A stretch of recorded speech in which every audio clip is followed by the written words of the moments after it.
Have you ever grabbed a plate of last night's delicious dinner, popped it in the microwave, and thought nothing of it? It's quick, it's easy, and it saves on waste. Right. We all do it. We cook a little extra, planning for a fuss-free meal the next day. Or perhaps we just couldn't finish that generous serving. It feels responsible, smart even.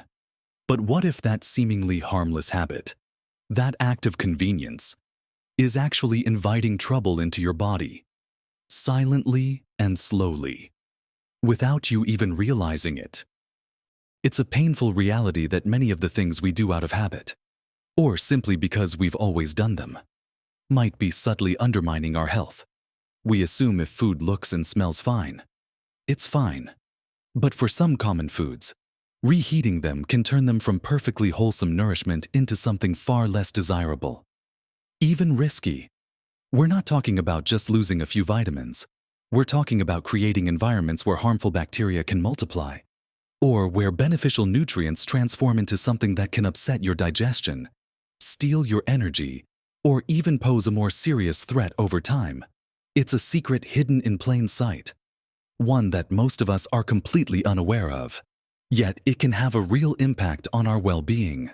Today, we're going to peel back the curtain on this often overlooked aspect of kitchen safety. In this video, we're going to dive deep into 5 specific foods that you absolutely need to think twice about before reheating. Understanding the simple science behind why these foods become problematic when reheated, and knowing the straightforward steps you can take to avoid these risks, can make a significant difference. It can help you prevent unpleasant stomach upsets, keep your digestive system happy, and ensure you continue to feel strong, vibrant, and full of life every single day. So, make sure you stay with me all the way to the very end, because what I'm about to reveal about that very last food might genuinely surprise you and change the way you look at your leftovers forever. Let's dive right in with the first food that often finds its way back into our microwave for a second round. And it's one that's a staple in many kitchens around the world: rice. Now, I know what you're thinking. Rice. What could be wrong with reheating rice? It's just rice. But here's the often missed piece of information that makes all the difference. The problem with reheated rice isn't usually the reheating itself, but rather how the rice is handled. Before it gets reheated, you see, uncooked rice can contain spores of a common bacterium called Bacillus cereus.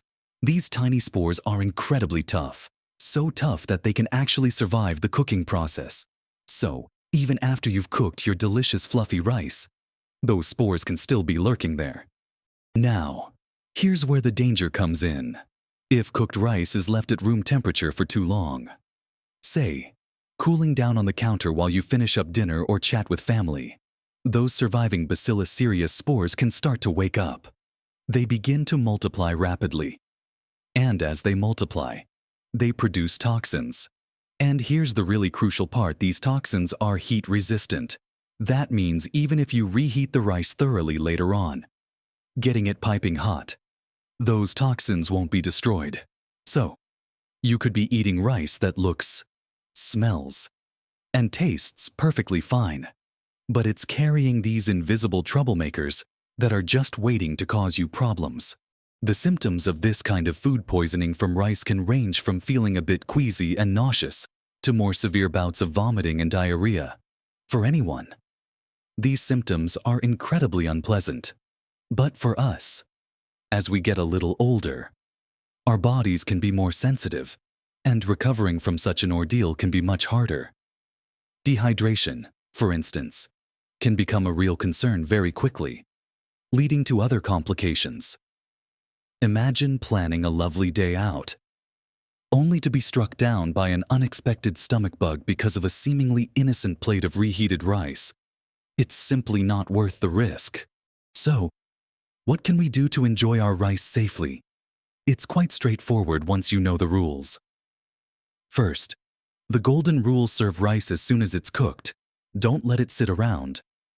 If you do have leftovers, and you know you will, it's absolutely essential to cool it down as quickly as possible. The aim is to get it from cooking temperature to refrigeration temperature within 1 hour. A great tip for this is to spread the cooked rice out on a shallow tray or plate. A baking sheet works wonders, so that the steam can escape and it cools down rapidly. Once it's cool to the touch, get it straight into the refrigerator. Make sure it's stored in a clean, airtight container. And crucially, eat any leftover rice within 1 day of cooking. When you do reheat it, always make sure it's steaming hot all the way through, not just warm in the middle. Give it a good stir halfway through reheating, especially if you're using a microwave, to ensure even heat distribution. And please, only ever reheat rice once. That beautiful leftover stir-fry or that comforting rice pudding from yesterday can still be a treat, but treat it with the respect it deserves when it comes to cooling and reheating. Now, let's move on to the second food that often causes problems when reheated, and it's another common carbohydrate that we all love: cooked potatoes. Just like with rice, the concern isn't necessarily the act of reheating itself, but what happens to the potatoes after they're cooked and before they're reheated, particularly if they're left sitting at room temperature. Cooked potatoes, especially those baked in foil, can create the perfect conditions for a very dangerous bacterium called Clostridium botulinum to thrive. This is the bacterium that causes botulism, a serious and potentially deadly form of food poisoning. When you bake a potato, especially wrapped snugly in foil, it creates an oxygen-free, moist environment inside. This environment, once the potato starts to cool, is precisely what Clostridium botulinum loves. If the potato is then left out on the counter at room temperature for an extended period, those bacteria can multiply and produce a powerful toxin. Unlike the toxins from Bacillus cereus in rice, the toxin produced by Clostridium botulinum is extremely potent and can cause severe neurological symptoms. We're talking about things like double vision, blurred vision, drooping eyelids, slurred speech, difficulty swallowing, and progressive muscle weakness. While botulism is rare, it's incredibly serious and requires immediate medical attention, often hospitalization. For older adults, the recovery can be very challenging, if not life-threatening. The last thing any of us want is to put ourselves at such a risk from a simple leftover potato. So, how do we enjoy our potatoes safely? Just as with rice, prompt cooling and refrigeration are key. If you bake potatoes, especially in foil, remove them from the foil as soon as they're cooked and you've finished eating. Don't leave them wrapped up to cool down. Let them cool rapidly at room temperature for no more than 2 hours. Then get them into the refrigerator immediately. Again, storing them in a clean, airtight container is essential when you reheat cooked potatoes. Whether they're baked, mashed, or roasted, make sure they are heated thoroughly all the way through. A good internal temperature to aim for is 165 degrees Fahrenheit, or 74 degrees Celsius. Don't just warm them up. Make sure they are steaming hot. And just like with rice, avoid reheating potatoes multiple times. That leftover baked potato, or a serving of your favorite potato salad, can absolutely be enjoyed. But understanding the potential risks and taking these simple precautions can protect you from a very serious illness. These first two might make you think twice about your leftovers, and for good reason. The potential for harmful bacteria and their toxins is a silent threat we need to be aware of. But we're only just getting started. Let's move on to another common kitchen staple that often gets a second pass in the microwave, sometimes with surprising and potentially risky results. Now, let's talk about something many of us rely on for quick and easy meals: chicken. Chicken, whether it's roasted, grilled, or pan-fried, is a wonderfully versatile food. It's often the centerpiece of a family meal, and we usually cook a little extra, anticipating those convenient leftovers for lunch the next day or a quick dinner. However, when it comes to reheating chicken, there's a bit more to it than just warming it up. The concern with chicken isn't so much about toxins that survive reheating, but rather the risk of bacterial growth if it's not handled or reheated properly. Chicken is a high-protein food, and its protein structure can change when it's reheated. More importantly, poultry is notorious for carrying bacteria like Salmonella and Campylobacter, which are common causes of food poisoning. While cooking chicken thoroughly the first time kills these bacteria, if it's allowed to cool too slowly or isn't reheated to a sufficiently high internal temperature throughout, these bacteria can survive and multiply. Imagine you cooked a lovely roast chicken for Sunday dinner. After the meal, you leave the leftovers on the counter for a few hours while you clean up and relax. During that time, the chicken slowly cools down, entering what's known as the danger zone, temperatures between 40 degrees 4 C and 140 degrees to 60 degrees. This is the perfect temperature range for bacteria to grow rapidly. Then, when you go to reheat that chicken, perhaps in the microwave, it might not heat evenly, leaving cold spots where bacteria can still be alive and well. Eating under reheated chicken can lead to classic food poisoning symptoms: stomach cramps, diarrhea, fever, and vomiting. For us seniors, these symptoms can be particularly debilitating, leading to significant dehydration and weakness, which can take a long time to recover from and sometimes require medical attention. It truly can ruin your day, or even your week, and all from a seemingly innocent piece of chicken. So, how do we enjoy our chicken safely as leftovers? The most important rule is quick cooling and thorough reheating, just like with rice and potatoes. Ensure any cooked chicken is refrigerated within 2 hours of cooking. Divide large portions into smaller, shallow containers so they cool down faster in the fridge. When it comes to reheating, always make sure the chicken is steaming hot all the way through. Don't just warm it. A good tip is to use a food thermometer to check the internal temperature, aiming for 165 degrees and 74 degrees CC. This is especially important if you're using a microwave, as they can often heat unevenly. If you can, reheating chicken in an oven or on the stovetop, perhaps shredded for a stir-fry or curry, might be a better option, as it tends to heat more uniformly. And remember, only reheat chicken once. If you have leftover chicken and don't want to reheat it thoroughly, consider using it cold in a salad or a sandwich. That Sunday roast chicken can still be a delicious Monday lunch. Just make sure it's piping hot and completely safe. Next up, let's talk about another fantastic ingredient that adds so much flavor to our dishes: mushrooms. Whether they're sautéed, added to a sauce, or part of a delicious stir-fry, mushrooms are a favorite for many. But like our other foods, they require a bit of care when it comes to reheating.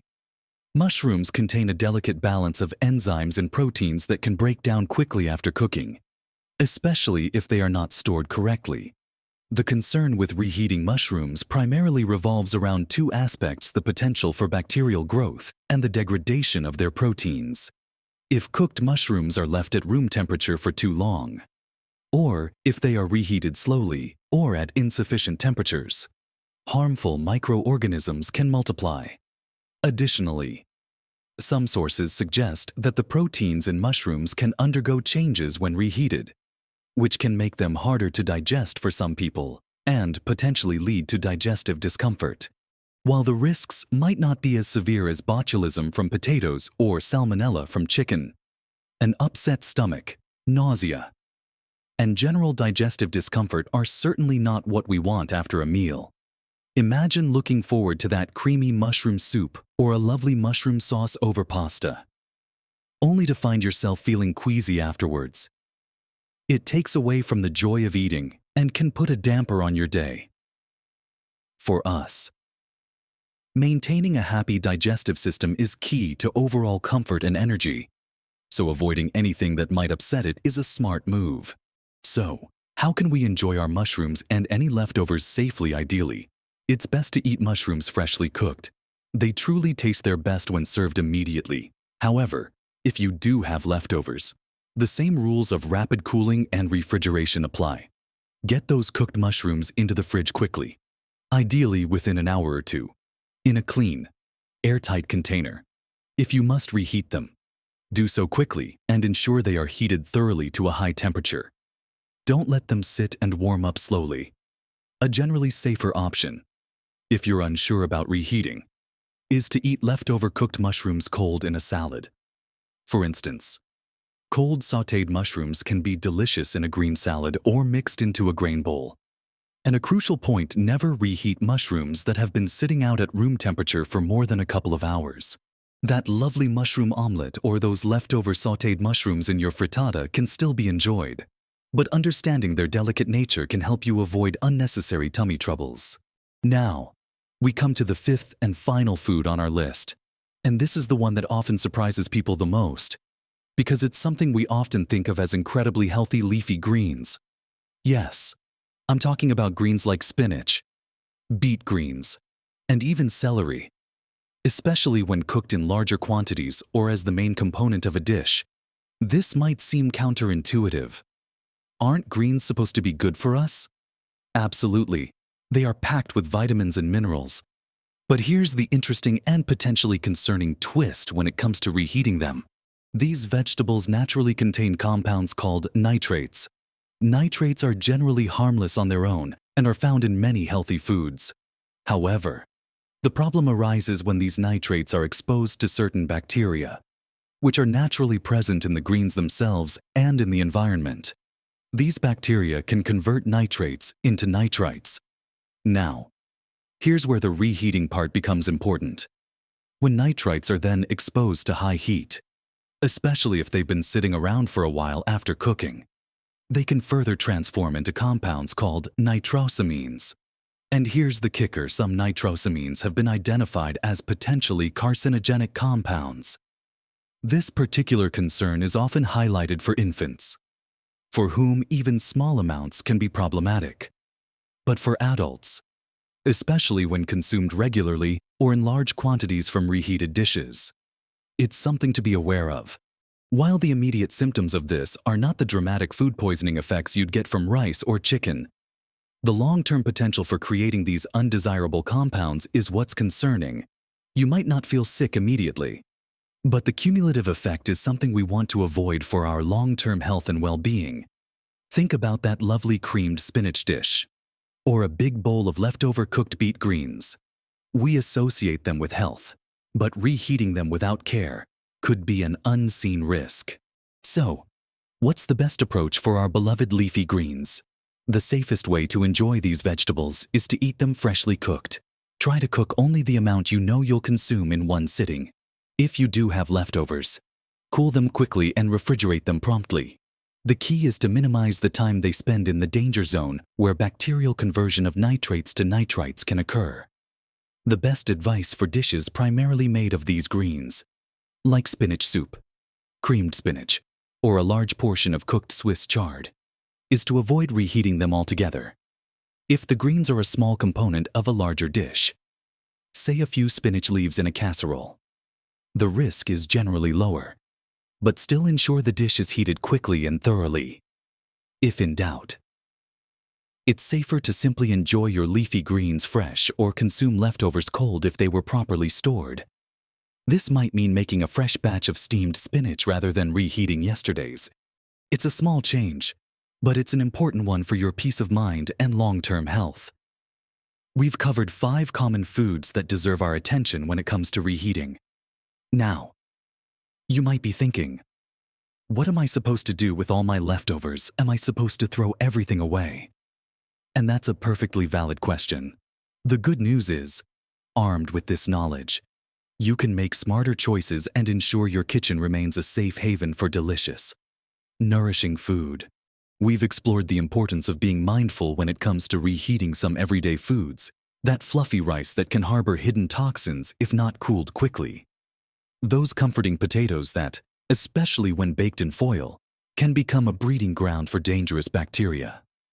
Our versatile chicken that demands thorough reheating to kill off common pathogens. Delicate mushrooms that can cause digestive upset if not handled with care. And even surprising leafy greens like spinach and beet greens, which contain compounds that can transform into potentially less desirable substances when reheated. It's not about fear or becoming overly paranoid about every scrap of food. It's truly about awareness.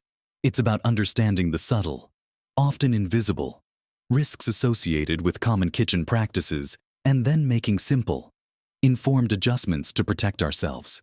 Remember, small changes can make a truly big difference to your health and happiness. This isn't about perfectly sterile kitchens or feeling wasteful by throwing out every bit of food. It's about being informed and making simple, practical adjustments that can protect you and your loved ones from avoidable risks.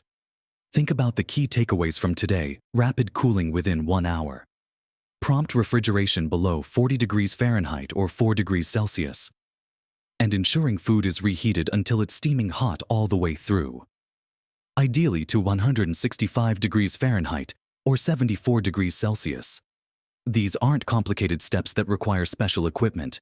They are fundamental principles of food safety, and they are crucial for your well-being.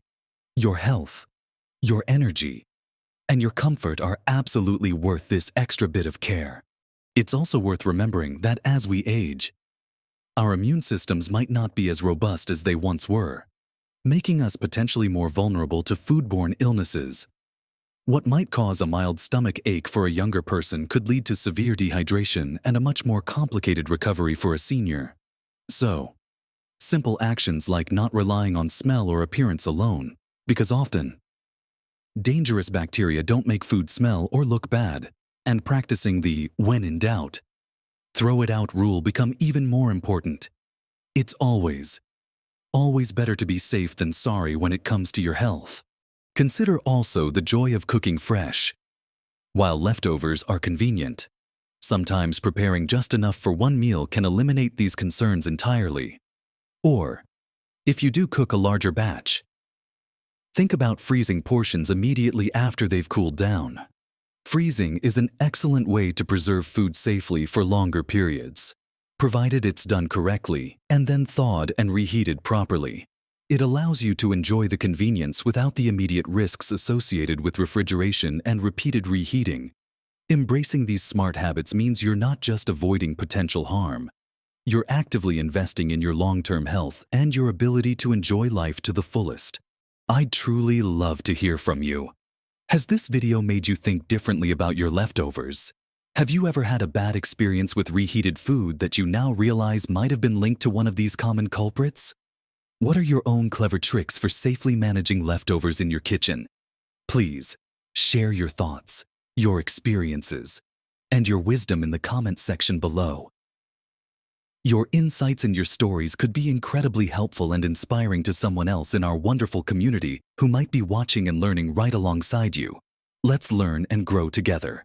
And if you found this video helpful, if it gave you some valuable information that you'll carry into your kitchen, please do us a huge favor and give it a thumbs up. Liking the video really helps our channel grow and ensures that more people just like you can discover this important information. And if you haven't already, make sure you subscribe to our channel and hit that notification bell. That way, you won't miss out on any of our future videos, where we share more practical tips and encouraging advice for living your healthiest, happiest life at every age. You deserve to enjoy every single meal, every single day, feeling vibrant, strong, and completely at ease. By making these small, smart adjustments to how you handle your food, you're not just avoiding risks, you're actively building a foundation for greater well-being and peace of mind. Keep nurturing your body, keep nourishing your spirit, and keep living your best life, full of delicious, safe food, at every age.